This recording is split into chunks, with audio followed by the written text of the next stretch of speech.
Okay? Pinabas nila, then nag-cause po siya during nagkaroon ng bagyo, nag-cause po siya ng flood. Kasi madaming namatay, madaming nasiraan ng bahay and everything, okay? Because of this project. And that would be one of the example of aesthetic pollution. So, hindi nila, siguro, it's because of the poor planning, because of malaki ang pinitayo ng review. Nasa po. Paano ko yung ko yun? Sino niyo?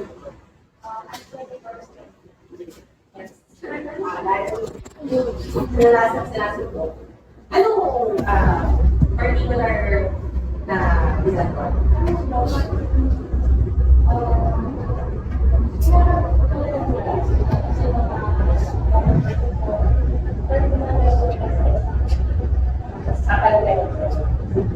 Nagkainin mo na share natin.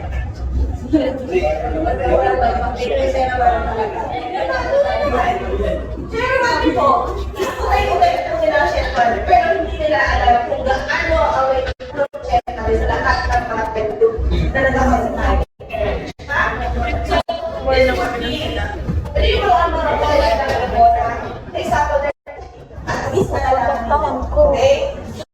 What of the sex solution in the town? Okay? Okay? So that would be the three environmental three types of tourism impact. And that would be economic, social-cultural, and environmental impact. Okay? Meron pa lang last part. Okay? So, let's talk about the travel model theories. Meron po tayo tinatawag na dalawang theories that explains the traveler's behavior. And that would be the Maslow hierarchy and psychocentric. Okay? So let's have first the Maslow hierarchy of good. Do you hear this as a this theory? Okay? So in this theory, meron po tayo, this invented by Abraham Maslow. Okay? Kung saan po we have 5 level of motives. Okay? And that would be biological and psychological, safety, love, belonging, esteem, and self-actualization. So here, bakit po siya, included in our practice meeting po. Okay? The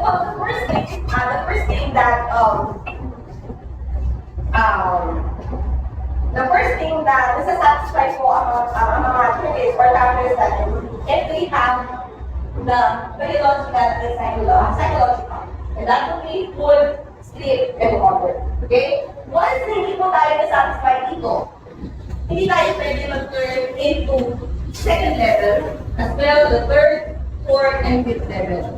Dapat po, in this first group, this would be the basic need. Okay? And then, dito po, fulfill lang siya if we are already satisfied in the first and second level. Okay? And that would be the Maslow hierarchy of need.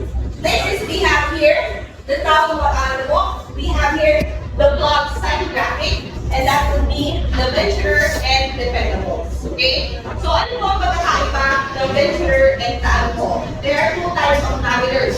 Meron po tayo venturers and dependable. Ano yung pinatawag natin venturer? They're seek for unspoiled destination and explore without using tourist services. Sila po ang pinatawag natin wanderers.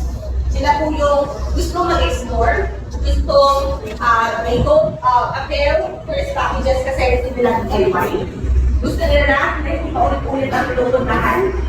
Gusto nila mas maraming sila nag-explore. While, if we're talking about dependables, sila po ang tinatawag natin detours. Okay? So, ibig sabihin, they prefer nature comfort and seldom ride anything new or morning. So, ibig sabihin, they are, they go to familiar places. Or, tawag ito, they avail packages para sa kanila, para mas safe sa kanila. And that would be the two types of travelers according to land side traffic. And that would be venturers and dependables.